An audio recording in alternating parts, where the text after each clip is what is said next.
así como a grosso modo estos elementos del templo de Salomón, porque no entramos en mucho detalle en cuanto al estudio de estos elementos, ¿no? De esta construcción que hizo Hiram, porque prácticamente todo este capítulo 7, el anterior, tiene que ver con toda la obra de Hiram. Hicimos esa diferencia, ¿no? Cómo Salomón se demora construyendo su casa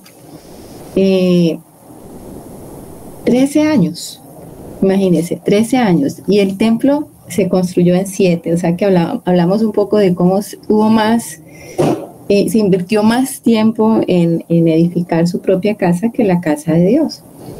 Aunque nosotros sabemos que el número 7 tiene un significado importante en la Escritura, y seguramente por eso el Señor también estableció y permitió que se edificara su casa en 7 años, hablando de esa perfección, hablando de esa completez y de esa plenitud que representa el número 7.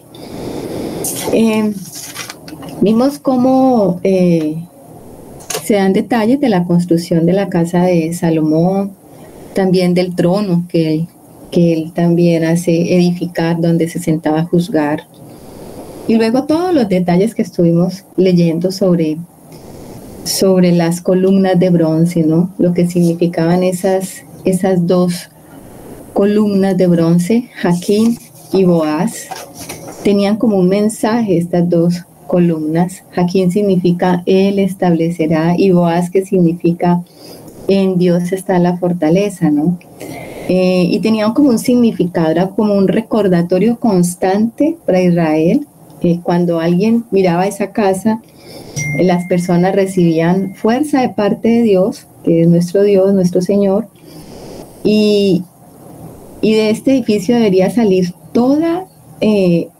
para toda la comunidad un mensaje. Es como que ven aquí y sé establecido, ven aquí y recibe la fuerza, ¿no? La fuerza de Dios. Ese era el mensaje que daban estas 2 columnas imponentes que estaban a la entrada en el pórtico del templo, hechas también de bronce por Hiram. Hiram las fundió y las colocaron allí para dar este testimonio, porque todo tiene un sentido y una razón de ser.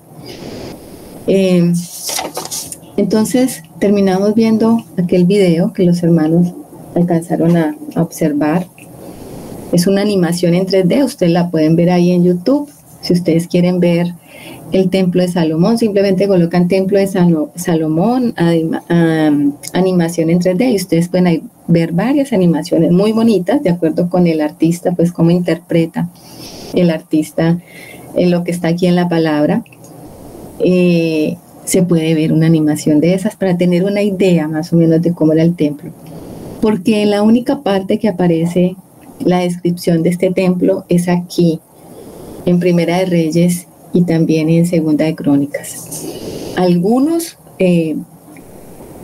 fíjense que algunos estudiosos hasta niegan que este templo existió, porque como no hay, digamos en este momento, cómo confirmar que este templo existió, porque este templo fue destruido, este templo de Salomón fue destruido. Ustedes saben que fue destruido como 300 y algo años después, cuando Judá fue invadido por Babilonia. Entonces no hay vestigios de este templo. Este templo fue reconstruido después, cuando vinieron ellos de la deportación.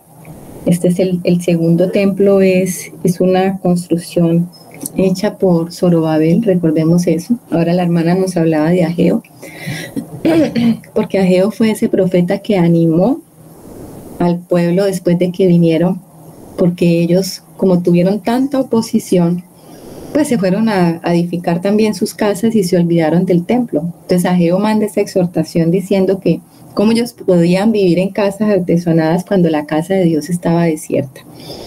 Y entonces allí vuelve y se edifica este templo.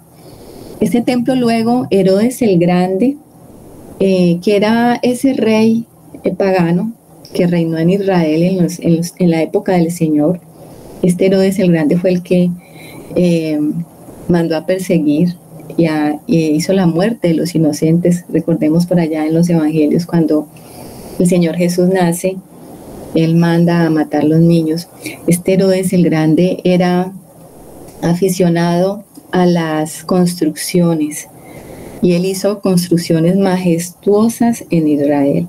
Todavía hoy día hay algunas construcciones que él hizo, porque él quería como pasar a la historia, ¿no? Pasar a la historia con estas construcciones, y una de esas fue el templo.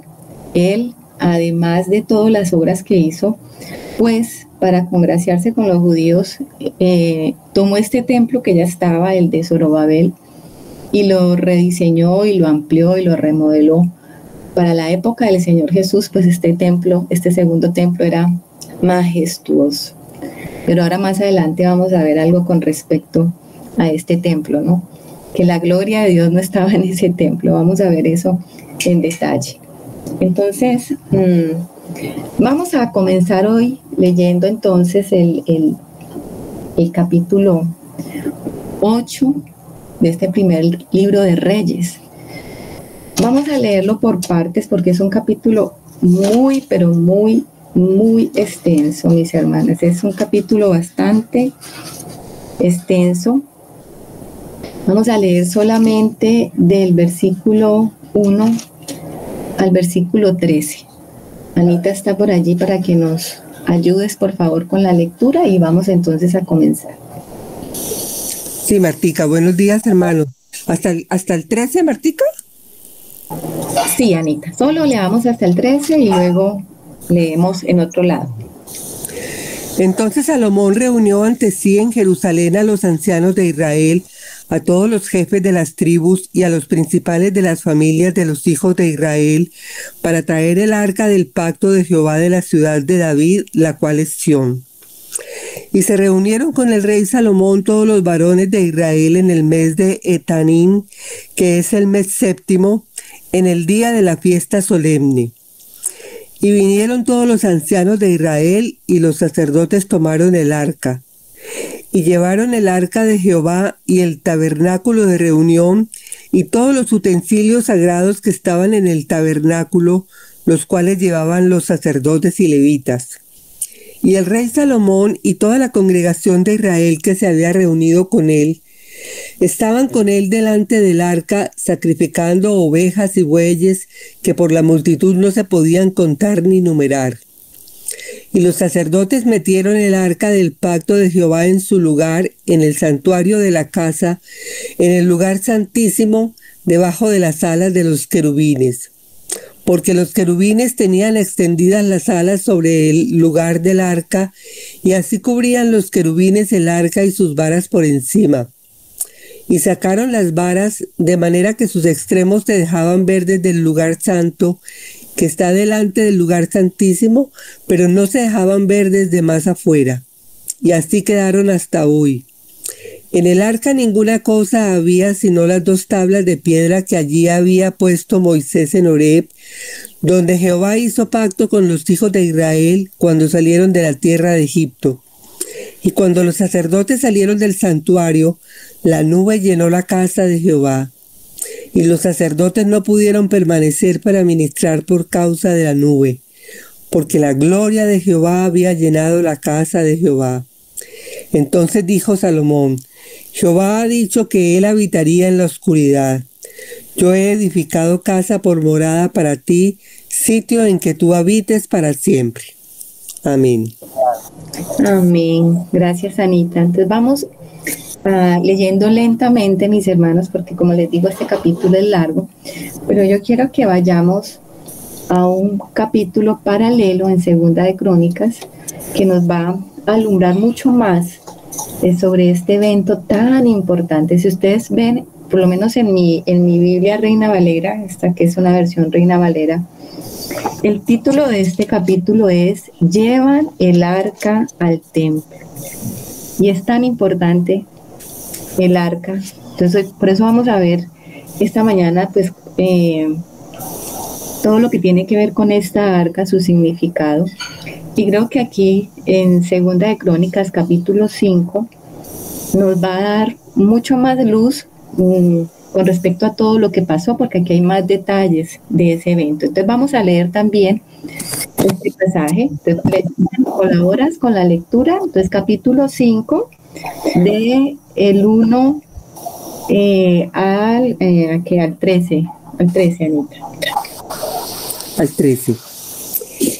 Acabada toda la obra que hizo Salomón para la casa de Jehová, metió Salomón las cosas que David su padre había dedicado, y puso la plata y el oro y todos los utensilios en los tesoros de la casa de Dios. Entonces Salomón reunió en Jerusalén a los ancianos de Israel y a todos los príncipes de las tribus, los jefes de las familias de los hijos de Israel, para que trajesen el arca del pacto de Jehová de la ciudad de David, que es Sión. Y se congregaron con el rey todos los varones de Israel para la fiesta solemne del mes séptimo. Perdón. Vinieron pues todos los ancianos de Israel y los levitas tomaron el arca. Y llevaron el arca y el tabernáculo de reunión y todos los utensilios del santuario que estaban en el tabernáculo. Los sacerdotes y los levitas los llevaron. Y el rey Salomón y toda la congregación de Israel que se había reunido con él delante del arca, sacrificaron ovejas y bueyes que por ser tantos no se pudieron contar ni numerar. Y los sacerdotes metieron el arca del pacto de Jehová en su lugar, en el santuario de la casa, en el lugar santísimo, bajo las alas de los querubines. Pues los querubines extendían las alas sobre el lugar del arca, y los querubines cubrían por encima así el arca con sus barras. E hicieron salir las como sus barras. Como sus barras, perdón, sí. E hicieron salir las barras, de modo que se viesen las cabezas de las barras del arca delante del lugar santísimo, mas no se veían desde fuera. Y allí están hasta hoy. En el arca no había más que las 2 tablas que Moisés había puesto en Horeb, con las cuales Jehová había hecho pacto con los hijos de Israel cuando salieron de Egipto. Y cuando los sacerdotes salieron del santuario, porque todos los sacerdotes que se hallaban habían sido santificados y no guardaban sus turnos, y los levitas cantores, todos los de Asaf, los de Emán y los de Jedutún, juntamente con sus hijos y sus hermanos, vestidos de lino fino, estaban con címbalos y salterios y arpas al oriente del altar, y con ellos 120 sacerdotes que tocaban trompetas. Cuando sonaban pues las trompetas y cantaban todos a una, para alabar y dar gracias a Jehová, y a medida que alzaban la voz con trompetas y címbalos y otros instrumentos de música, y alababan a Jehová, diciendo: porque Él es bueno, porque su misericordia es para siempre.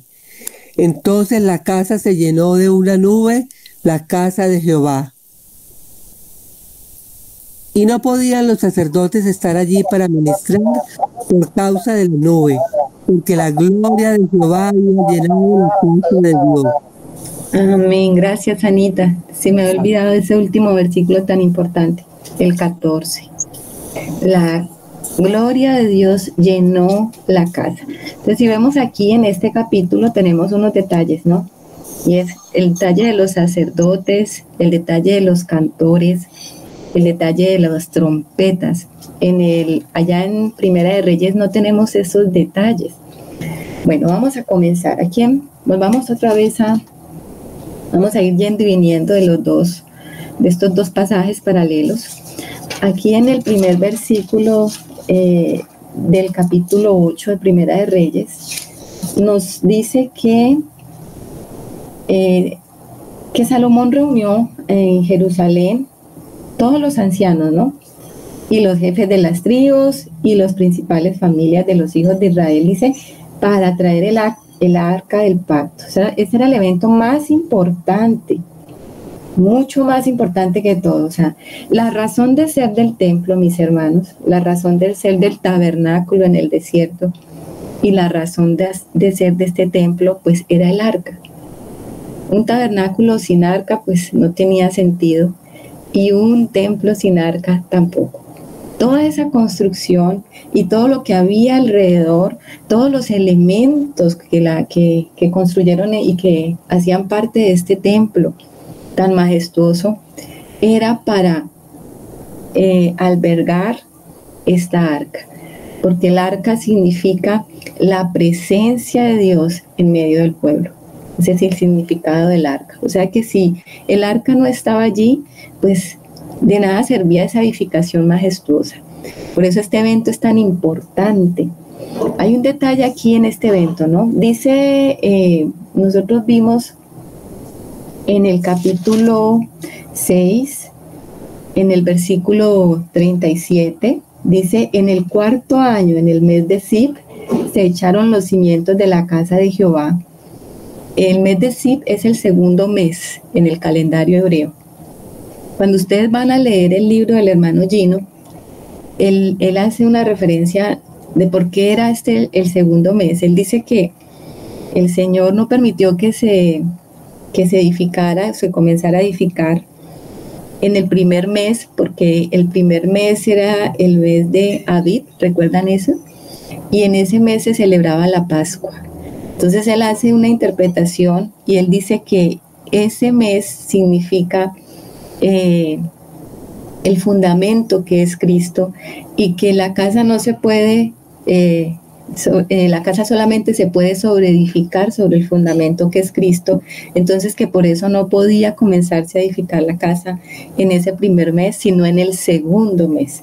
Bueno, y tiene sentido. Si ustedes quieren saber más detalles sobre eso, tienen que leer el libro. Y dice, y en el 11º año, en el versículo 38, en el mes de Bul, que es el mes 8º, fue acabada la casa con todas sus dependencias y con todo lo necesario. La edificó pues en 7 años, el mes 8º, el mes de Bul. Aquí hay un detalle con respecto al tiempo en que se inaugura la casa. Vamos, aquí dice, y se reunieron con el rey en el versículo 2, con todos los varones de Israel en el mes de Etanim, que es el mes... Perdón, Martica, me perdí. ¿En qué estás? ¿En qué libro estás? No, en el mismo. Primera de Reyes, capítulo 8. No, me fui al 6 para hacerles un empalme con este significado. O sea, aquí él terminó la casa en el mes 8º, que es el mes de Bul, ¿cierto? 7 años se demoró la casa. Y aquí se está inaugurando la casa en el mes 7º, que es el mes de Tanim. Lo dice acá en el versículo 2 del capítulo 8, que es el mes 7º, diga, en el día de la fiesta solemne. O sea, cuando nosotros leemos esto, quiere decir que cuando la casa se terminó de construir, que fue en el mes 8º, se esperó casi un año para inaugurar la casa. ¿Sí ven el detalle? Porque aquí se está inaugurando la casa en el mes 7º. Este mes 7º está comprendido entre los meses de septiembre y octubre. Y cuando se habla de las fiestas solemnes, se está hablando de la fiesta de los tabernáculos. Y es maravilloso, mis hermanos. O sea, no puede haber más una fecha mejor o especial para inaugurar la casa de Dios, porque la fiesta de los tabernáculos nos habla de una plenitud. Ya nosotros, los que hemos estudiado las fiestas aquí con nuestro hermano Carlos, él nos ha hablado de estas fiestas, y el significado de esta fiesta de los tabernáculos pues es la fiesta de la cosecha, ¿no? Ustedes recuerdan que la fiesta de los tabernáculos, también llamada Sukkot o la fiesta de las cabañas, era cuando el pueblo de Israel recordaba su paso por el desierto, y ellos entonces venían a Jerusalén, edificaban unas cabañas, unas chocitas así pasajeras, ¿no? Para habitar allí por 7 días, y durante esos 7 días venían y se alegraban delante del Señor, también porque en esos meses, en esos últimos meses del año, entre septiembre y octubre era que se recogían el final de las cosechas, ¿no? La plenitud de las cosechas. Se recogían, ya se había recogido la cebada, el trigo, pero en estos meses se recogían los frutos, o sea, las olivas, las vides, los granados, todo florecía, todo fructificaba y había mucha abundancia. Entonces ellos venían y celebraban esta fiesta que comenzaba con el gran día de la expiación. Recordemos ese día donde el sumo sacerdote podía entrar por esa única vez en el año a poner la sangre allí, justamente en el propiciatorio, ¿no? Allí en el arca. Entonces no se pudo haber escogido otra mejor fiesta. Uno dice, bueno, pero ¿por qué no se hizo después? Si tenía que pasar un año para inaugurar el templo, ¿por qué no se hizo entonces en el mes de Aviv, en la Pascua? No. Tampoco se hizo 50 días después, en la de Pentecostés. No. Se esperó hasta la fiesta de Tabernáculos, por todo el significado que tiene esta fiesta. Entonces, quería mostrarles este detalle importantísimo de la Escritura, porque si está aquí es porque nos quiere mandar un mensaje el Señor, diciéndonos que este evento estaba mostrando esa plenitud de lo que representa la presencia de Dios en medio del pueblo y lo que este templo iba a significar para los israelitas. Entonces, dice el 3, y vinieron todos los ancianos de Israel y los sacerdotes y tomaron el arca. Llevaron el arca de Jehová y el tabernáculo de reunión y todos los utensilios sagrados, los que habían en el tabernáculo, y fueron llevados por los sacerdotes y los levitas. Mire, Salomón aquí estableció el orden, porque ya David había dejado establecido el orden. Cuando uno va a Primera de Crónicas, ustedes leen esos últimos capítulos de este libro, que es maravilloso también. Ustedes se van a dar cuenta de todo lo que David organizó. David dejó organizadas las familias de los levitas, los servicios que ellos iban a ejecutar familia por familia, los cantores, los porteros. O sea, Salomón lo único que hizo fue tomar todas las instrucciones de David y decir, mire, así se va a hacer, así se va a hacer. A esta familia le corresponde esto, a esta familia le corresponde lo otro. ¿Y por qué se hacía así? Porque David había aprendido. Recordemos cuando David quiso transportar el arca, que estaba en casa de Obed-Edom, después de que pasó muchos años el arca en esa casa, después de que los filisteos tomaron el arca, y el arca nunca regresó a Silo, de donde salió, sino que el arca moró en esas casas, y las casas de estos varones donde moró el arca fueron prosperadas. Cuando David se da cuenta de esto, dice, no, el arca tiene que estar conmigo, y él envía a traer el arca, pero envía a traer el arca de la manera incorrecta. David hizo preparar una carreta nueva, sí, con unos bueyes, y resulta que ustedes conocen la historia, ¿no? Cuando los bueyes tropezaron, el arca casi que se cae, y Usa, uno de los comandantes de David, le puso la mano al arca y murió. En ese mismo momento muere Usa, y entra mucho temor en el corazón de David, y dice, ¿pero qué pasó? O sea, yo quería traer el arca, ¿y qué pasó aquí? Entonces, luego David se da cuenta y le dicen, no, es que el arca no puede ser transportada de cualquier manera. La ley dice que solamente los sacerdotes y levitas pueden llevar el arca en sus hombros. Por eso es que el arca tenía unos anillos y unas barras, porque así tenía que transportarse. Entonces, lo que nos está diciendo aquí la palabra es confirmándonos esto, que los sacerdotes y los levitas llevaban el arca. O sea, todo estaba establecido de la manera en que el mismo Dios lo había establecido. Y Salomón estaba haciendo las cosas una tras otra, correctamente, siguiendo todas las instrucciones.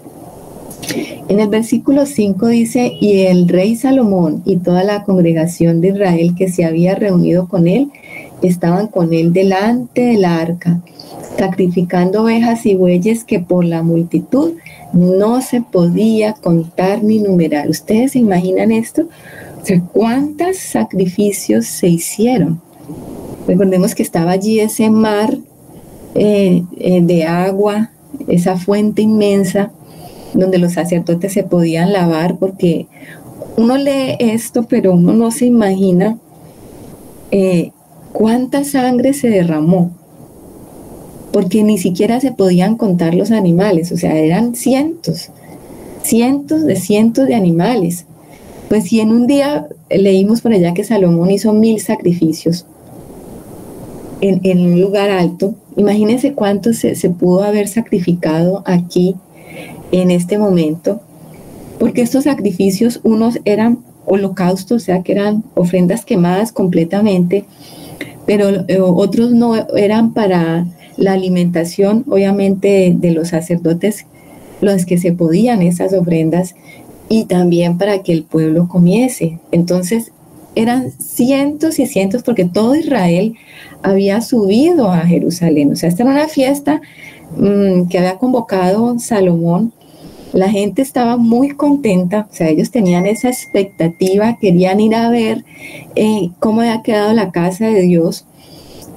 Por primera vez el Señor tenía casa, Él estaba morando en tiendas, en tabernáculos, ahora tenía un lugar donde establecerse y ellos querían ver, y todo varón y sus familias, porque en ese momento podían ir con sus familias también, porque era la fiesta de tabernáculos, podían celebrar con sus familias. Ellos estaban allí para ver esto, o sea que los animales que se sacrificaban también eran para que la gente se alimentara. Y eran tantos que no se podían contar. Imagínense eso, o sea que la sangre que corría era impresionante. Y el agua, ya nos imaginamos por qué había esa fuente gigantesca y esas 10 fuentes adicionales para poder lavar todas estas ofrendas. Dice en el 6, y los sacerdotes metieron el arca del pacto de Jehová en su lugar, en el santuario de la casa, en el lugar santísimo, debajo de las alas de los querubines. Ese era el lugar de reposo del arca. Sacaron las barras y la dejaron allí, porque ya nunca más, dice el 8, y sacaron las varas de manera que sus extremos se dejaban ver desde el lugar santo, que está delante del lugar santísimo, pero no se dejaban ver desde más afuera, y así quedaron hasta hoy. O sea, ese era el lugar de reposo del arca. El arca ya no se iba a mover más. Recordemos que el arca en el desierto se envolvía en todas estos pieles, y había una familia especial entre los levitas que debía cargar el arca, ¿no? Querían envolverla, y los sacerdotes la llevaban en hombros cuando la nube se movía. Ellos tenían que desarmar el tabernáculo, envolver el arca y colocarla allí en sus varas y ponerla en sus hombros, y ir caminando con el arca hasta donde la nube se detenía. Volvían a levantar el tabernáculo, colocaban el arca dentro del tabernáculo y pasaban esas jornadas, ¿no? Cuando estudiamos el libro de las jornadas, nos dimos cuenta de cómo el arca era totalmente el centro de la vida espiritual del pueblo de Israel, porque el arca representaba la presencia de Dios, y representa la presencia de Dios en medio del pueblo. Y sacaron las varas, o sea que ya el arca iba a reposar en este lugar, ya no había que transportarla más. Por primera vez el arca encontraba entonces un lugar para ella descansar.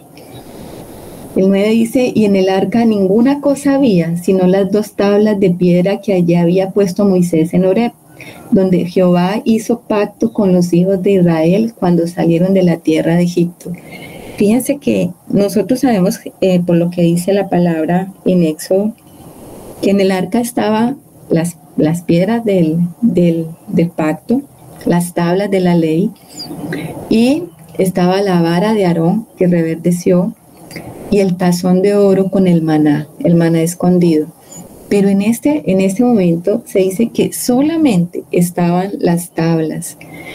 No sabemos en qué momento se sacó la vara y se sacó el pan, no se sabe, la Biblia no nos lo va a decir, no lo dice,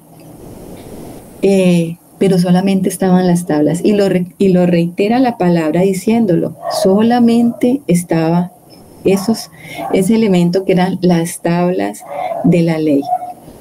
Dice, y cuando los sacerdotes salieron del santuario, la nube llenó la casa de Jehová, y los sacerdotes no pudieron permanecer para ministrar por causa de la nube, porque la gloria de Jehová había llenado la casa. Y es maravilloso lo que está aconteciendo aquí.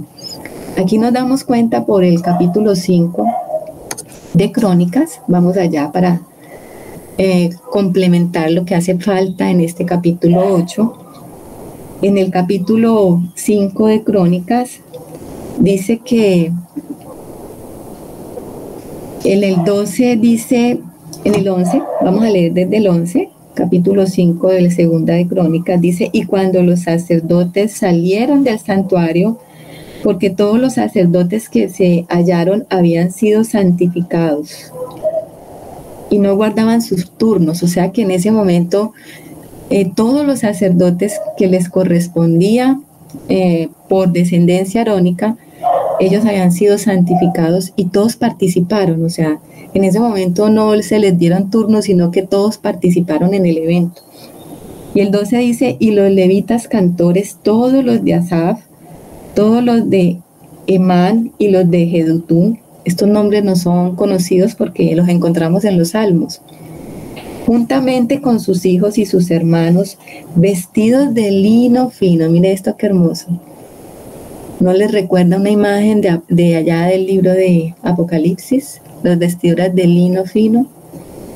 Estaban con címbalos y salterios y arpas al oriente del altar, y con ellos 120 sacerdotes que tocaban trompetas. ¿Usted se imagina el espectáculo? El templo majestuoso, ese templo de oro hermoso, los sacerdotes impecablemente vestidos, estos cantores vestidos de largas, vestidos blancos, de lino fino, como dice aquí, limpios, resplandecientes, me imagino, como para la fiesta, como en las bodas del Cordero, dice aquí María Teresa, y estos sacerdotes con esas trompetas, tocando esas trompetas, o sea, imagínense la escena, y yo creo que a nosotros se nos pone la piel chinita, como dicen los mexicanos, o se nos pone la piel de gallina, como decimos aquí en Colombia, ¿no? Imagínense esa escena, todos estos cantores, 120 sacerdotes con trompetas tocando a una sola voz, allí, unísono con esas trompetas. O sea, eso era glorioso. Eso es un momento que cualquiera de nosotros quisiera ver. Y dice que cuando sonaban pues las trompetas y cantaban todos a una, mire, a una, todos estaban cantando para alabar y dar gracias a Jehová. Y a medida que alzaban la voz con trompetas y címbalos y otros instrumentos de música y alababan a Jehová diciendo, porque Él es bueno, porque su misericordia es para siempre. Entonces la casa se llenó de una nube, la casa de Jehová. Y no podían los sacerdotes estar allí para ministrar por causa de la nube, porque la gloria de Jehová había llenado la casa. ¿Cómo les parece?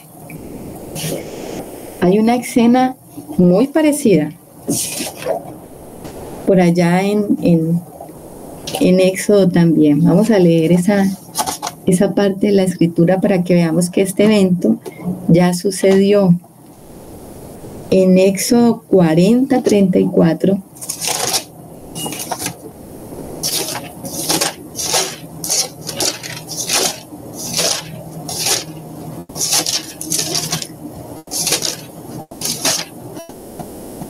Éxodo 40:34 pasó lo mismo, mis hermanos. Dice, entonces una nube cubrió el tabernáculo de reunión y la gloria de Jehová llenó el tabernáculo y no podía Moisés entrar en el tabernáculo de reunión porque la nube estaba sobre él y la gloria de Jehová lo llenaba. ¿Se dan cuenta que es la segunda vez que ocurre esto?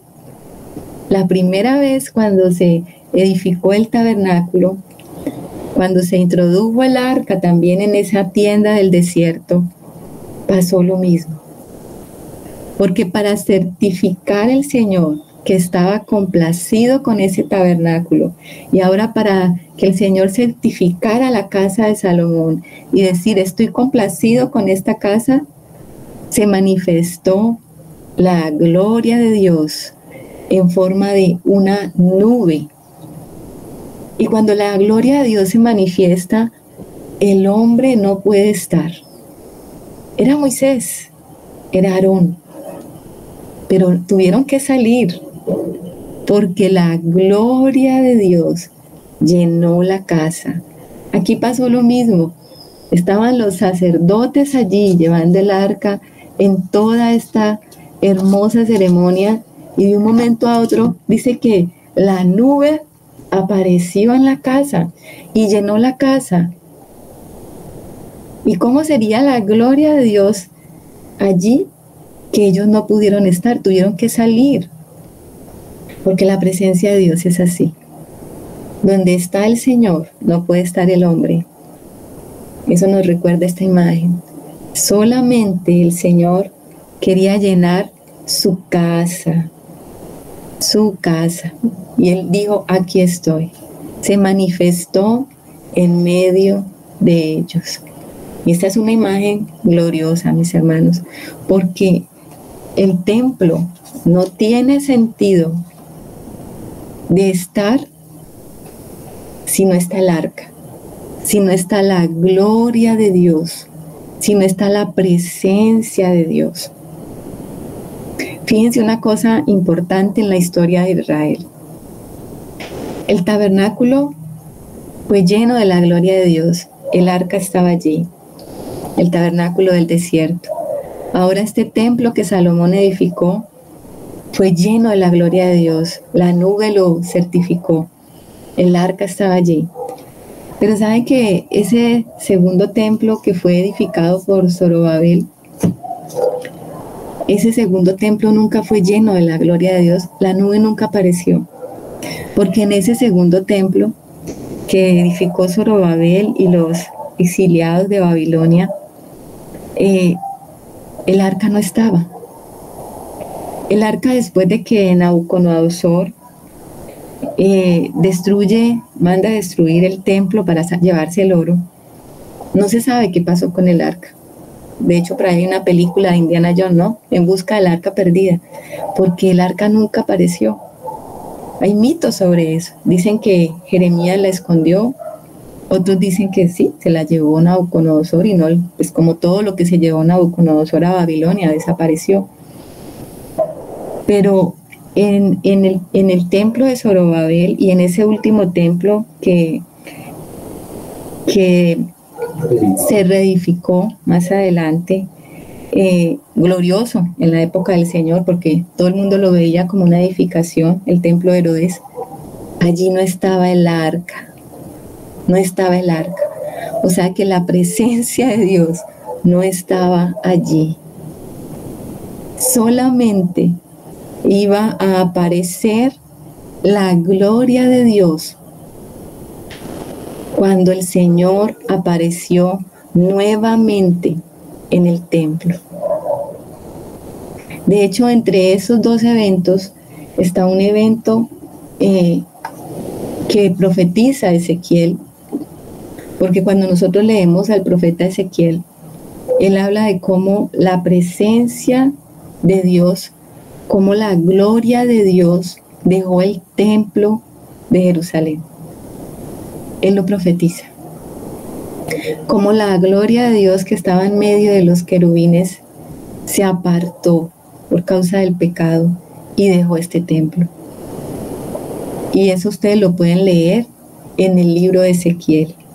Les voy a dar los pasajes en Ezequiel 9:3, en el capítulo 10, versículo 4, en el versículo 18 de ese mismo capítulo y en el 11:23. Cuando uno va y busca todos estos versículos se va a dar cuenta de que la gloria de Dios está por encima del templo y la gloria de Dios se va del templo. Y esto es terrible. Y esto nos quiere decir algo. Y es que un templo sin la presencia del arca y de Dios no tiene sentido. Para eso es el templo, para contener la gloria de Dios. Y la gloria de Dios regresa entonces solamente hasta cuando el Señor Jesús aparece otra vez en escena. Muchos años después, la gloria de Dios retorna al templo, reconstruido por Zorobabel y embellecido como el que más por Herodes el Grande. Hasta que Cristo, Dios hecho hombre, hace presencia en él durante su breve paso histórico por este mundo. Allí reaparece la gloria de Dios. O sea que desde estos tiempos que estamos leyendo aquí en la Escritura, donde la gloria de Dios aparece en este templo y está representada allí por esta nube, por el arca, por esta arca preciosa, que significa mucho para nosotros y significaba mucho para el pueblo de Israel en su tiempo. El Señor entonces aparece en escena. Malaquías lo va a profetizar. Malaquías 3:1. A leerles aquí Malaquías 3:1, porque Malaquías lo anticipa.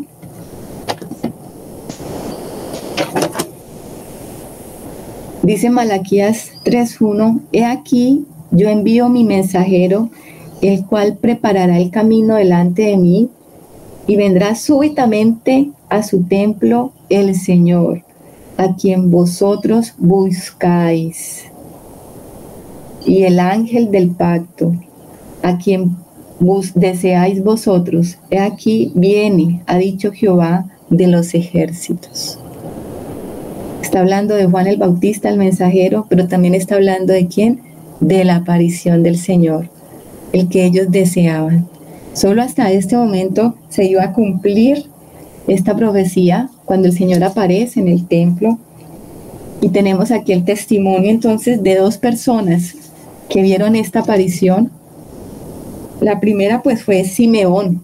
Cuando nosotros vamos a Lucas, vemos que Simeón, que era este siervo de Dios que anhelaba ver al Salvador, el Señor le concede ver al Salvador, ¿no?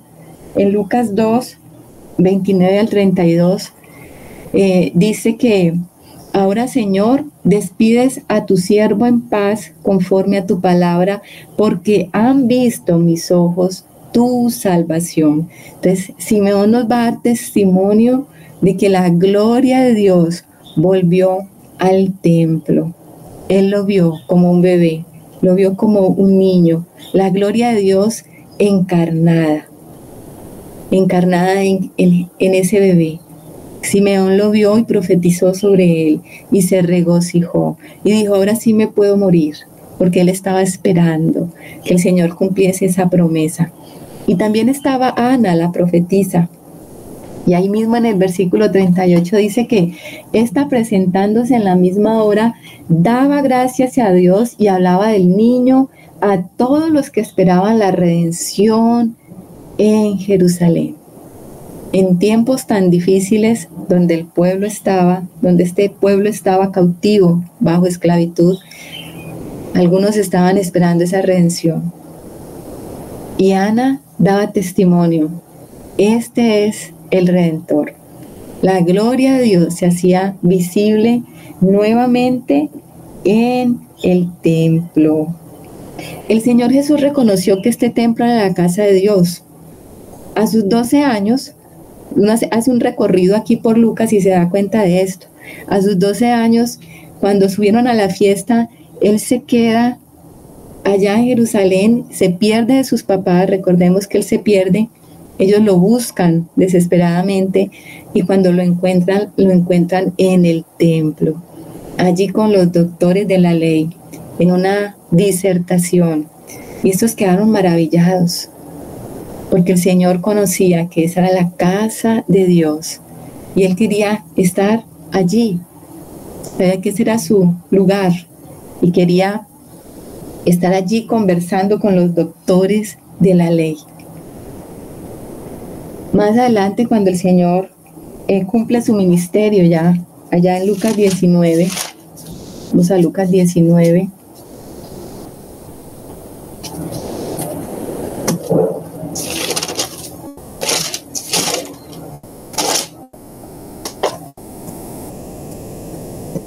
En Lucas 19, 41 y 20.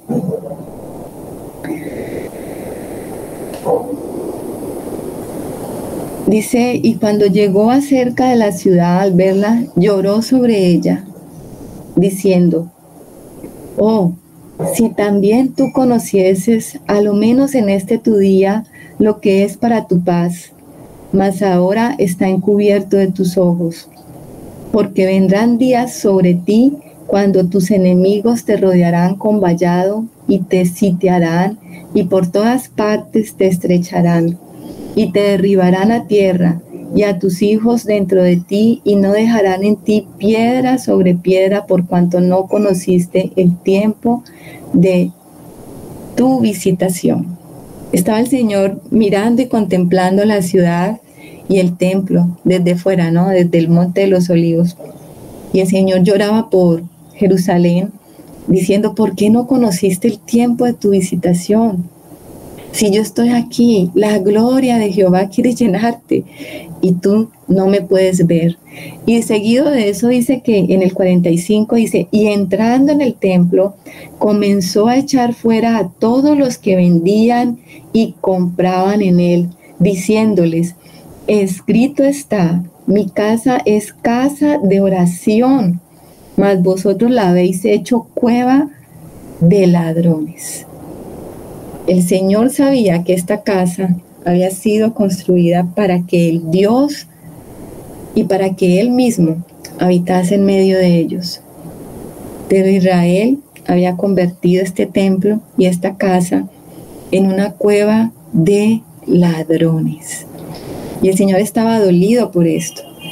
Y el Señor entonces se indignó con ellos y se enojó el Señor. Es una de las pocas veces que lo vemos enojado, porque Él conocía muy bien para qué era esta casa. Entonces, aquí estamos viendo, mis hermanos, un recorrido pronto por Lucas, para saber que el Señor es la gloria de Israel. El Señor Jesucristo, en todo lo que hemos estado viendo, en todas estas tipologías, en todas estas fotografías del Antiguo Testamento, nos representa dos cosas. Él es el templo y Él también es el arca. ¿Qué dice la hermana Angelita? Ya voy. El Señor es el templo y también el arca. Es que si no, se me olvida. Es el templo y también el arca.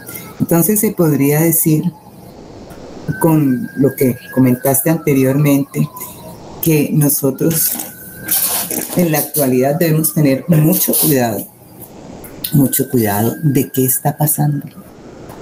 Primero en nuestro templo interior con relación a si verdaderamente somos templo del Espíritu Santo, y también con las cosas que estemos haciendo. Yo creo que este es un momento para que el Señor nos redarguya también y nos lleve a esa meditación de en qué estamos nosotros hoy con relación a su templo y con relación a nuestro templo, que es pues templo del Espíritu Santo, porque también podemos estar ofendiendo allí al Señor, no haciéndolo debido. ¿Podrías decirse, Martica? Exactamente. El Señor es el centro, el Señor es el motivo por el cual nosotros somos casa de Dios. Si el Espíritu de Dios y el Señor no están y no se ven en nosotros, pues no hay razón de ser, de nuestra existencia. Porque aquel que iba a edificar casa para el Padre, el Hijo de David, que iba en realidad a edificar casa para Dios, es el Señor Jesús. Esas palabras están allí proféticas. Recordemos esas palabras que están allá, ya las leímos, pero las podemos buscar ahora para recordar cómo Salomón era como el que estaba designado como el hijo de David para edificar esa casa, pero no es así. Esas palabras son supremamente altas para que un hombre como Salomón las encarne. Nosotros sabemos que esas palabras estaban dichas para el verdadero hijo de David, que es nuestro Señor Jesucristo. ¿Qué dice Germancito? Ahora que citaste cuando el Señor entra al templo y levanta pues las mesas y todo, y les dice que ustedes han convertido la casa de mi padre en una cueva de ladrones, meditaba cómo nosotros, a veces pasa que eso lo vemos muy externo, ¿no? Cómo la religión hizo pues de la casa de Dios, de todo lo que el Señor nos ha enseñado, pues un negocio, ¿no? Pero yo creo que meditando un poquito más, pues el ladrón es el que se ha robado algo. Y si la casa del Señor fue hecha para ser llena de la gloria del Señor, para que la gloria sea para el Señor, cuando nosotros vivimos, esto guarda relación con lo que decía Angelita, cuando nosotros vivimos para nosotros mismos, pues nosotros estamos robándole la gloria a Dios, porque buscamos gloria para sí mismos. Entonces pienso que eso también es una amonestación en el amor del Señor para que nosotros entendamos que no es que ese dolor del Señor no es solamente por lo que la religión haya hecho del nombre del Señor, sino porque al Señor le duele que nosotros no vivamos para la gloria de Dios, sino para la gloria nuestra. Estamos como robando lo que no nos pertenece a nosotros. Así es, mi hermano. No hay razón de ser si nuestra vida no está consagrada a Él. Si Él no es el centro y si su manifestación gloriosa no se está dando en nosotros. Fíjese en la figura también, ¿no? Para cuando ya el Señor parte, la gloria de Dios también llena de nuevo el templo. ¿Recuerdan a los 120 orando en el aposento alto? Recuerden a los 120 sacerdotes con trompetas. Ahora eran 120 que estaban orando allí en el aposento alto. Y la gloria de Dios llenó esa casa y aparecieron lenguas como de fuego sobre ellos. O sea que otra vez donde vuelve a aparecer esa gloria de Dios manifestándose en medio del pueblo es allí, en el inicio, en Pentecostés, en el inicio de la iglesia, el verdadero templo de Dios.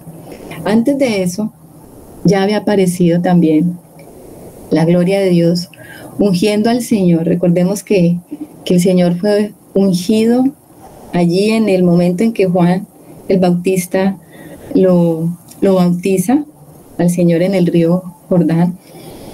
Y después dice que el Espíritu de Dios vino sobre el Señor, fue ungido para ese ministerio. Primeramente entonces aparece esa gloria de Dios sobre el Señor y luego entonces va a aparecer sobre su iglesia. Y es maravilloso ver como todos estos paralelos y entender que aquel pacto cambió.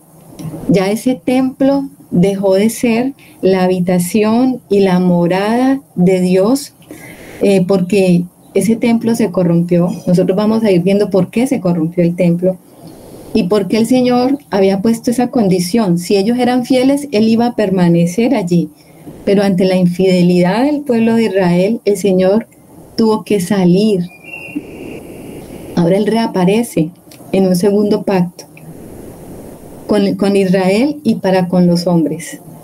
Y ahora el templo ya no es ese templo físico, ese templo de piedra, ese templo de oro, de bronce, con todo lo que nosotros vimos que se edificó esa casa, sino que ahora ese templo es el mismo. Él es el templo, Él es la casa de Dios, Él es el Verbo encarnado, Él es el Emmanuel.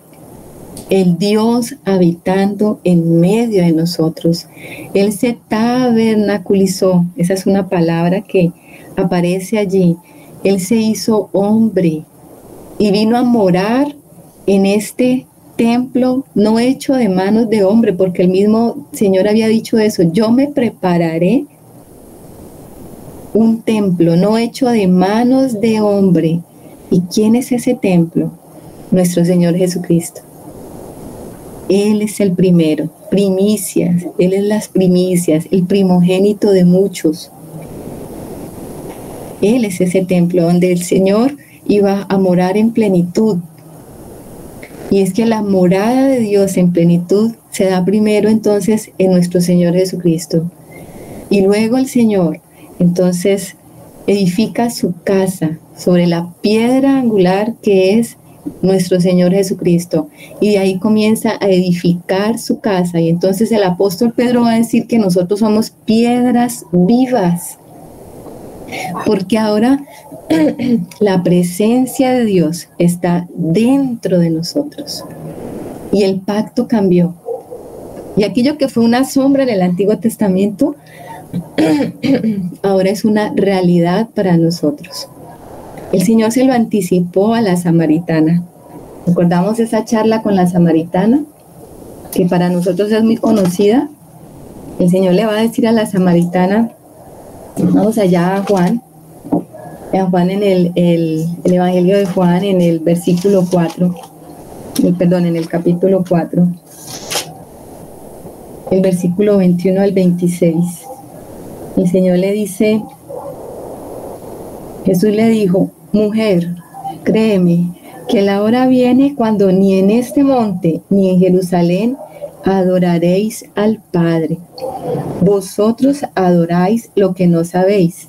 Nosotros adoramos lo que sabemos, porque la salvación viene de los judíos. Mas la hora viene, y ahora es, cuando los verdaderos adoradores adorarán al Padre en espíritu y en verdad. Porque también el Padre, tales adoradores, buscan que le adoren. Dios es espíritu, y los que le adoran en espíritu y en verdad es necesario que adoren. El Señor entonces estaba anticipando que esa adoración ya no iba a ser en templos hechos de piedra por mano de hombres.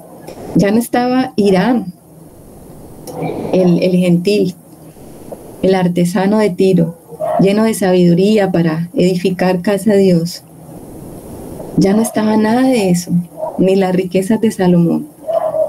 Ahora ese templo era hecho por el mismo Dios.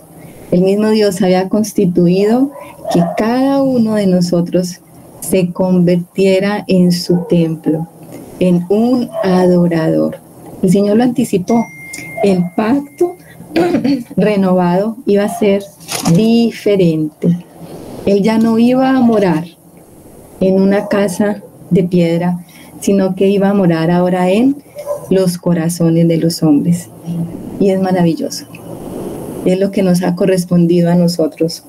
Y todo lo que nosotros estamos estudiando son las sombras de lo que es la realidad. Antes era una fotografía. Ahora nosotros estamos viviendo esa realidad. Somos ahora entonces la casa de Dios. Somos el templo de Dios. donde Dios es adorado continuamente. El arca de Dios, la presencia de Dios ha sido puesta en medio de nosotros, en lo más profundo de nosotros, en lo más íntimo, en el lugar más santo, en lo más profundo, en nuestro espíritu. Ese es el lugar santísimo donde Dios mora, en cada uno de nosotros. Ese pacto cambió y para nosotros esto es la realidad ahora. Sí es glorioso porque nosotros podemos leer que es glorioso la forma en que se introdujo el arca al templo, los cánticos de los músicos, los sacerdotes, las trompetas.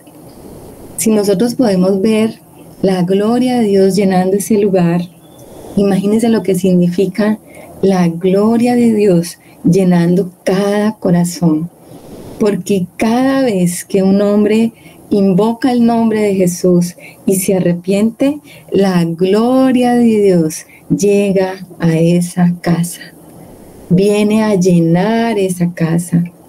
Y ahora entonces no es necesario ir a un monte o ir a otro monte, como le dice el Señor a la samaritana.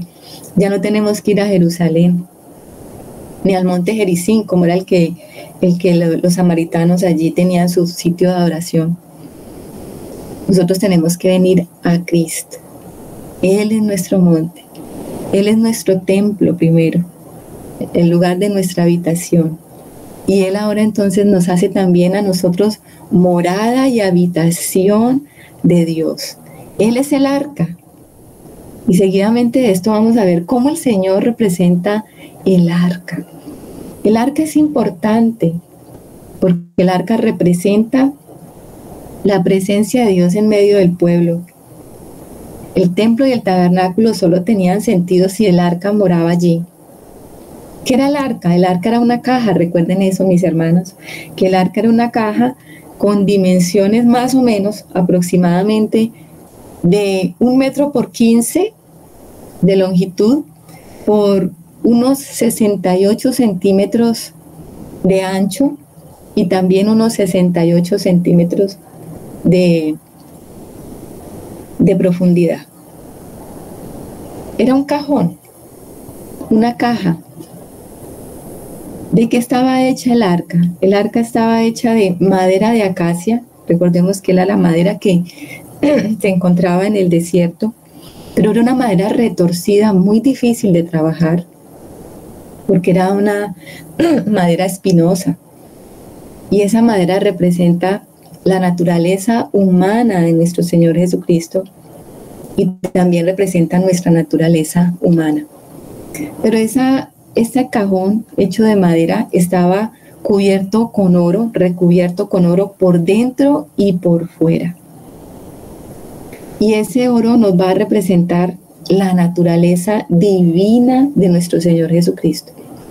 Él era 100% hombre, porque se identificaba con nosotros, pero también era 100% Dios, porque era el Hijo de Dios, era el Dios encarnado. Juan 10:30 dice que yo y el Padre uno somos, en esa identificación también de nuestro Señor Jesucristo con el Padre. Él entonces se identificó con nosotros 100%, pero también estaba identificado 100% con su Padre. El arca tenía que ser ungida con el aceite de la unción.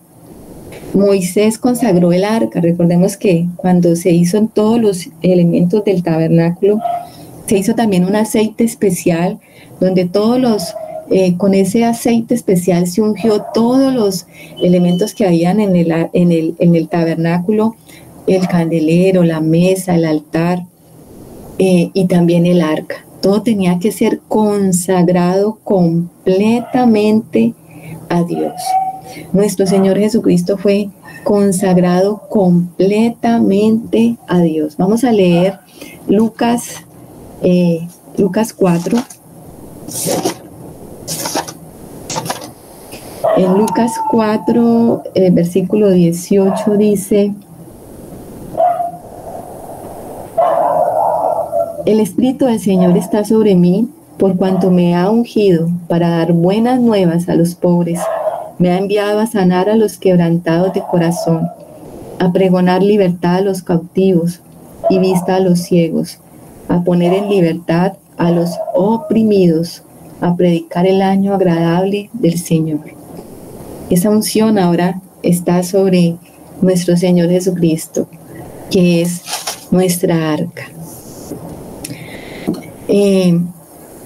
Dice que el contenido del arca, ¿qué tenía entonces el arca? En este momento, cuando el arca es puesta en el templo de Salomón, vemos que el arca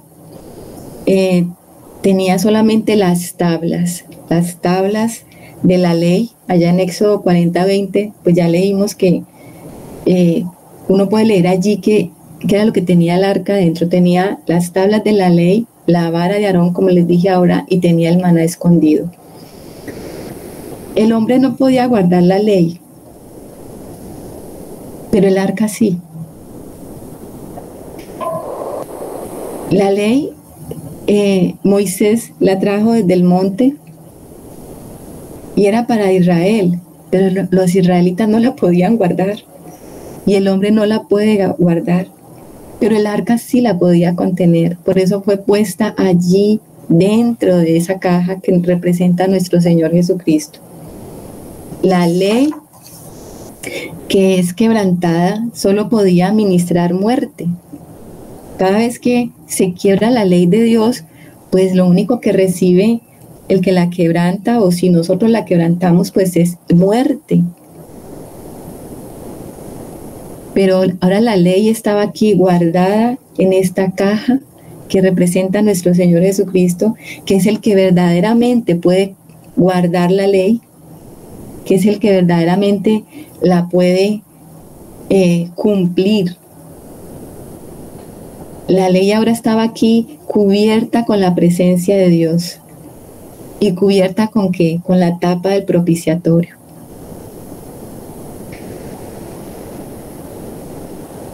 Solo Cristo podía decir: tu ley está en medio de mi corazón.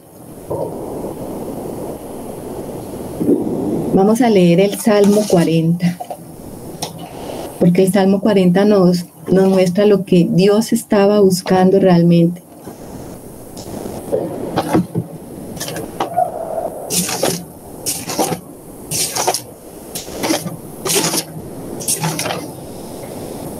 El Salmo 40, del 6 al 7, nos dice: sacrificio y ofrenda no te agrada. Has abierto mis ojos. Holocausto y expiación no has demandado. Entonces dije: he aquí, vengo. En el rollo del libro está escrito de mí: el hacer tu voluntad, Dios mío, me ha agradado, y tu ley está en medio de mi corazón. Solo Cristo, mis hermanos, Él es esa arca que puede contener las tablas de la ley. Él es el único que iba a guardar esa palabra, esa ley. Por eso el arca nos está representando al Señor. Y sobre esa arca estaba la tapa que se llamaba propiciatorio. Ese propiciatorio, ¿para qué servía? Para que sobre él se vertiera la sangre. La ley entonces está cubierta, la ley quebrantada está cubierta de misericordias. En algunas traducciones, propiciatorio es traducido como asiento de misericordia. El asiento de misericordia, porque era allí donde el sumo sacerdote entraba una vez al año y era allí donde se vertía la sangre. Y entonces ese sacrificio era propicio al Padre para que los pecados del pueblo fueran perdonados. Ese era el gran día de la expiación, cuando se introducía la sangre allí al tabernáculo y ahora al templo, porque cuando estamos viendo esta celebración, esa sangre también que era derramada ya afuera en el altar, en el atrio, era introducida después hasta el lugar santísimo y era puesta sobre ese propiciatorio. O sea que lo que representa el arca con las tablas de la ley es que el que iba a guardar la ley es nuestro Señor Jesucristo, y que en su misericordia Él iba a cubrir nuestros pecados. Él era el que iba a llevar nuestras transgresiones para que nosotros pudiésemos estar libres y pudiésemos volver a comunión con el Padre, para que nosotros fuéramos libres de la muerte, porque todo aquel que quiebra la ley tiene que ser muerto. Pero ahora, por ese sacrificio expiatorio, nosotros podíamos tener vida. Y eso representa el arca. El arca entonces es una manifestación de la presencia de Cristo allá en el Antiguo Testamento, y ahora en el Nuevo para nosotros es una realidad. Aquí dice: Dios descansa como lo hizo antaño en el propiciatorio entre los querubines, diciendo: este es mi Hijo amado, en quien tengo complacencia. Los sacrificios no era lo que iban a complacer al Padre. Como dice aquí el Salmo 40, no eran esos sacrificios de expiación los que el Señor estaba demandando. Por eso vino el Hijo, dice: he aquí que vengo. He aquí que vengo. ¿Y a qué vino? A hacer la voluntad del Padre. Dice: hacer la voluntad me ha agradado, porque tu ley está escrita en medio de mi corazón. El Hijo tenía entonces la ley escrita en su corazón. Ese es nuestro Señor Jesucristo. Ahora Él también hace lo mismo en nosotros. En el nuevo pacto, cuando el arca viene a morar en medio de nosotros, también entonces esa ley que está en Él está morando también ahora dentro de nosotros. ¿Se dan cuenta, mis hermanos, que es lo mismo con nosotros? Ahora la ley que era externa no está más allá, ahora está dentro de nosotros. Y desde allí entonces ahora también podemos decir nosotros: he aquí, Padre, venimos a hacer tu voluntad, porque ya no quieres más ofrendas ni expiaciones. ¿Qué está buscando el Padre? Hijos como su Hijo, que hagan su voluntad. ¿Cuál era el propósito del arca? La expiación de Cristo. En Éxodo 25, 22 dice: y de allí me declararé a ti y hablaré contigo sobre el propiciatorio de entre los querubines. El arca era el lugar de encuentro y el medio de comunión. Esto es lo que Cristo, a través de su muerte expiatoria, se convierte para todos los que creen. En Él nos encontramos con Dios en misericordia. A través de Él tenemos comunión y compañerismo. Cristo como propiciación en Dios y una ley quebrantada. Nadie viene al Padre sino por mí. O sea, Él es nuestra propiciación. Él es el que nos da esa comunión. Recordemos que Moisés podía entrar al tabernáculo, al lugar santísimo, y sentarse al frente del arca, y de allí, en medio de esa tapa del propiciatorio, ese era como el trono de Dios, y allí hablaba con Moisés cara a cara, dice la Escritura. Pues ahora es lo mismo. Cristo como nuestra propiciación, entonces nos ha vuelto a comunión con el Padre. Y ahora, mejor que Moisés, usted y yo podemos estar todos los días cara a cara con el Padre. No hay nada que nos los impida. El Señor quitó todo obstáculo que hay entre el Padre y nosotros, por causa del pecado, por causa de quebrantar su pacto y su ley. Ahora nosotros podemos tener esa comunión, podemos tener ese encuentro personal a todo momento, a toda hora. Usted y yo podemos entrar, no tenemos que esperar o ser Moisés o ser un sumo sacerdote para entrar una vez al año. Nosotros podemos entrar hoy, en este mismo momento, a la presencia de Dios y vivir y no morimos, porque en el antiguo pacto recuerden que moría todo aquel que entraba sin lavarse, sin sacrificar animales, sin vertir sangre. Pero la sangre ya fue vertida, aquella que es testimonio eterno, por ti y por mí. Ahora no hay nada que impida eso, mis hermanos. Nuestra carne, que es el velo que tenemos que correr para que todos los días, a cualquier hora, 24/7, nosotros podamos tener esa comunión. No hay nada que lo impida. Él es nuestra arca, Él es nuestro propiciatorio. La posición del arca es la intercesión de Cristo. En Éxodo 26:34 dice que el arca estaba continuamente en la presencia de Dios, allá en medio de Israel. Martica, perdona, ¿te dijiste la posición del arca es que de Cristo? La posición del arca es la intercesión de Cristo. O sea, Él es el que está en medio, Gracias. intercediendo por nosotros. O sea, aunque el arca no se veía en el tabernáculo o aún en el templo, el arca estaba allá detrás del velo, y recordemos que no podían entrar y ver el arca directamente, solo el sumo sacerdote. Pues allí está Cristo también hoy en día como nuestro sumo sacerdote. Está allá en el templo celestial. Cristo es nuestra arca que se ha sentado en lo alto. Él viene siempre para interceder por nosotros. Eso dice la palabra en Hebreos, ¿no? Vamos a Hebreos y allí podemos leer en el libro de Hebreos, en el capítulo 7.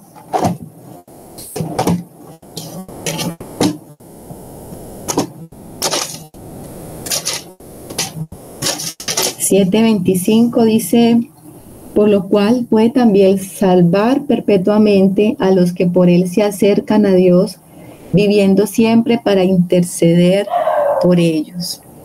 Cristo es nuestra arca que está detrás del velo, que está allá en el tabernáculo celestial, delante del Padre, intercediendo por nosotros, aunque nosotros no lo vemos.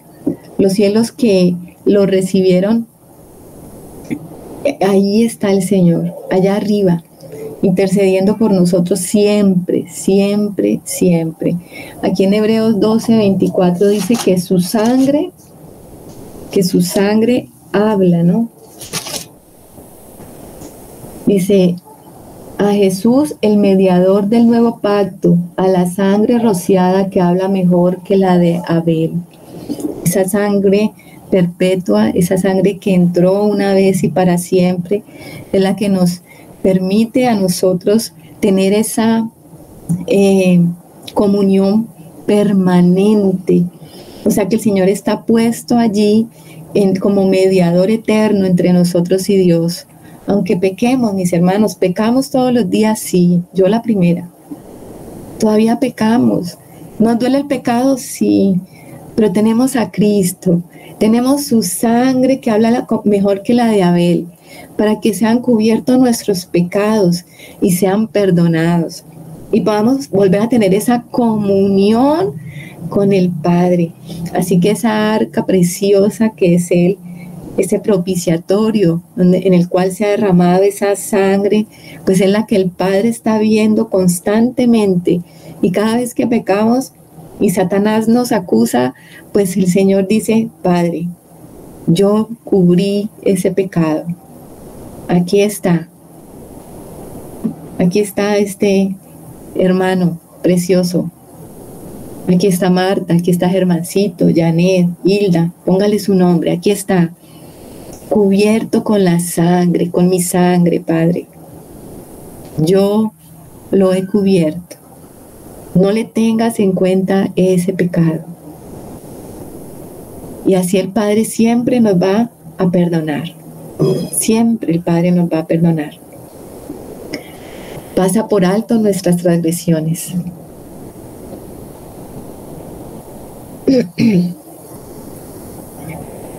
Qué consuelo saber que la ley que estaba en contra de nosotros está completamente cubierto para nosotros en el lugar santísimo. Esa ley que era en contra, ahora todo está cubierto en el lugar santísimo, en ese santuario celestial. No le debemos nada al Padre si nosotros estamos en Cristo. Si nuestra arca, que es Él, está hablando permanentemente por nosotros. Permanentemente por nosotros.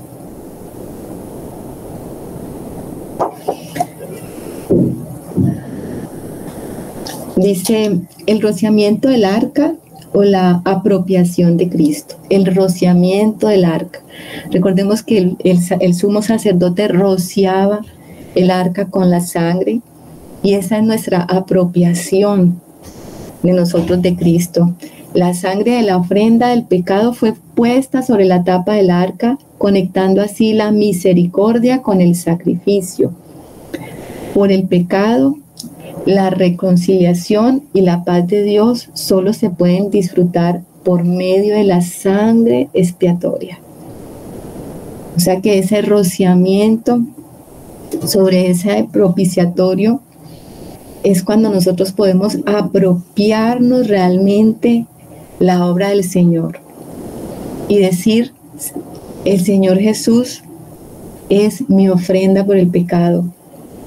El Señor Jesús es la ofrenda, es la misericordia de Dios por la cual yo ahora ya puedo estar reconciliado, por el cual yo tengo que apropiarme la paz de Dios, porque una vez el Padre acepta ese sacrificio, ya no hay pecado que se impute sobre mí.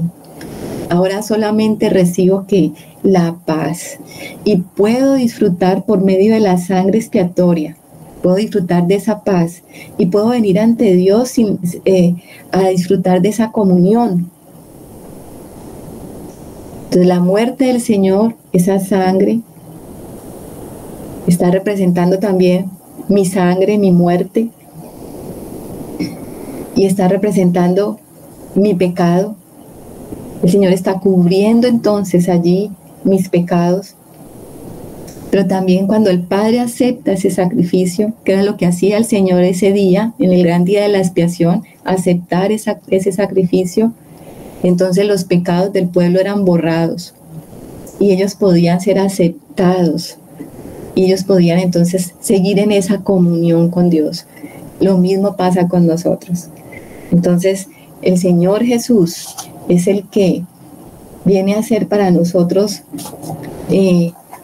esa expiación, y nosotros tenemos que apropiarnos de Él. Eso significa también el arca.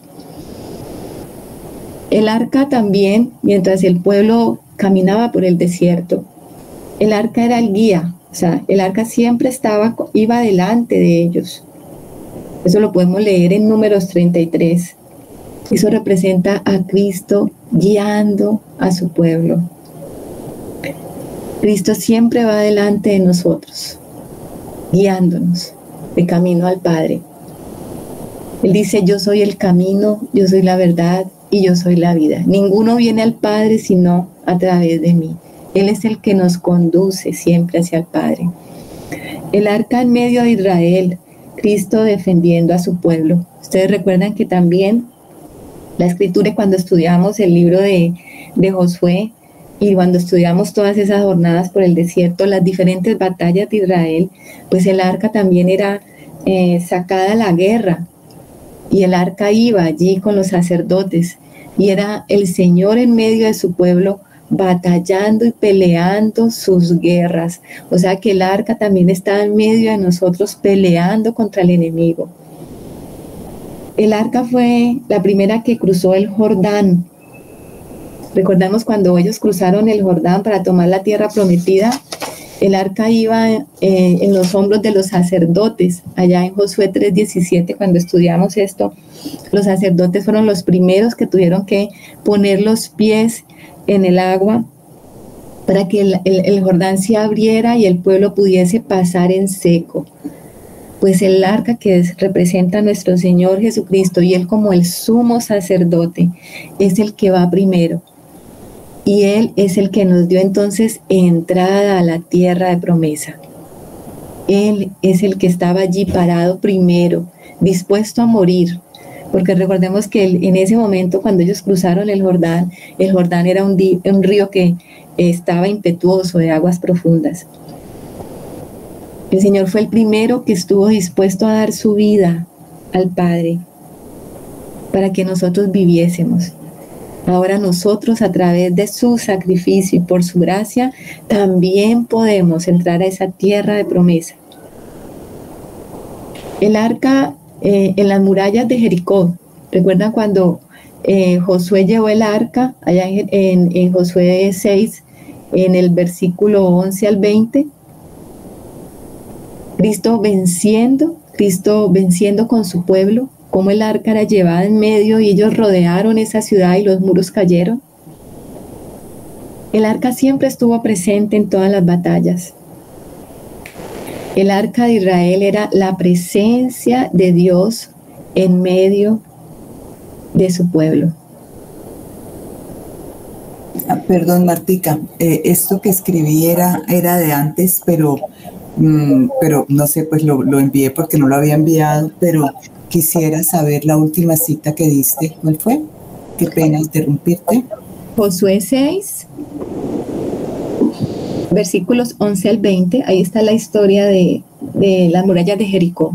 Ustedes recuerdan la historia, ¿no? Cómo ellos rodeaban con los sacerdotes y el arca iba allí.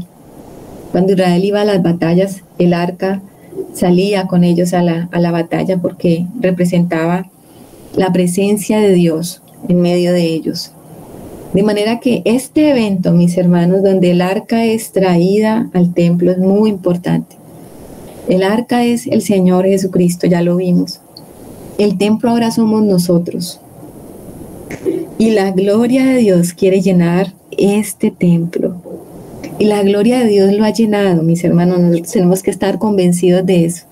Que la gloria de Dios ya llenó este templo. La presencia de Dios por su Espíritu Santo está en medio de nosotros. Y todo lo que hemos visto y todo lo que representa a Cristo para nosotros es una realidad.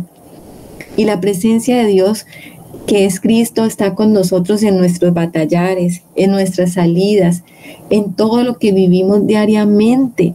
O sea, nosotros no podemos excluir lo que está allá como sombra, como figura en el Antiguo Testamento, de lo que nosotros ahora vivimos como pueblo de Dios. Nosotros somos el verdadero Israel de Dios y el arca está en medio de su pueblo. Está en ti y está en mí. En cada corazón donde Cristo habite, ahí está el arca de Dios. Yo creo, mis hermanos, que pues esto era importante detallarlo. Espero que el Señor nos ayude a seguir entendiendo este tema tan importante. Por eso les dije que nos íbamos a demorar un poquitico en este capítulo 8 de Primera de Reyes, por todos los elementos que tiene, que son tan importantes para nosotros en nuestra realidad espiritual. Yo creo que aquí terminamos en esta mañana. Si algún hermano tiene algún comentario, si quedó entendido o si quedó confuso, no sé, traté de hacerlo de la mejor manera. Yo espero que haya podido transmitirle lo que de verdad quería transmitirle en mi corazón. Creo que me quedo corta porque es bastante profundo y lo que uno pudiese estudiar de este tema en la Escritura, pero con la ayuda del Señor y su Espíritu Santo, que es el que nos enseña, pues yo espero que con la palabra que hemos leído, pues el Señor trabaje en nuestros corazones. Si algún hermano quiere expresar lo que entendió en esta mañana, pues lo puede hacer. Germancito. Gracias. Pues la verdad yo creo que es demasiado valioso y hay muchísimo para meditar porque nos confronta, ¿no? En muchas cosas, en muchas en el orden de nuestro corazón. Hay muchas cosas, como dice la misma escritura, que la iglesia está enferma en muchas cosas y es por la falta realmente de ese entendimiento y de esa conciencia de lo que el Señor está haciendo en nosotros, pero lo que se opone es nuestra voluntad, ¿no? Nuestra necedad. Tú ahorita hablabas de que el Señor es esa propiciación a nuestros pecados, de lo que representa la sangre del Señor y de esa posición de abogado, como dice el apóstol Pablo, porque dice que si pecamos, abogado tenemos. Entonces que el Señor ya pagó por nosotros y el Señor intercede delante del Padre. Pero también hay algo muy especial. El Señor intercede por los pecadores, pero no por el pecado, porque todavía hay mucho pecado, hay mucha rebelión en nosotros y ese pecado cuando no cae, también hay quien defienda ese pecado, ¿no? Y quien defienda esos argumentos, ¿no? Porque Satanás nos habla también al oído y nos dice, no es tan grave o nos engaña diciendo por eso no vas a perder tu salvación y bueno, todas esas cosas que finalmente lo que hacen es defender ese derecho que él tiene cuando nosotros pecamos, porque él sabe que finalmente pues, si nosotros estamos dispuestos a que ese pecado sea juzgado en nuestra vida, pues él va a ser aniquilado y él no va a tener ningún derecho. Entonces es entender eso, es entender que el Señor intercede por nosotros para que la misericordia del Señor nos sostenga, porque su sacrificio es suficiente y su sangre suple la demanda del Padre. Pero como decía Angelita, por ahí escribió algo que no es pues que seamos para que perseveremos en el pecado, no, sino por el contrario, es entender que cuando el Espíritu Santo me está hablando de una condición que no es conforme a la voluntad de Dios en mi vida, pues eso trae aflicción, eso trae enfermedad, y que esa es la voz que tengo que escuchar, y naturalmente hablando en el Espíritu, no sé si me hago entender, tiene que causar ese arrepentimiento, ¿no? Y ponerme de acuerdo con Dios para una transformación, para un cambio. Y no por el contrario, no es ser permisivo con el pecado y permitir que siga gobernando mi alma. Amén. El arca de Dios está en medio de vosotros.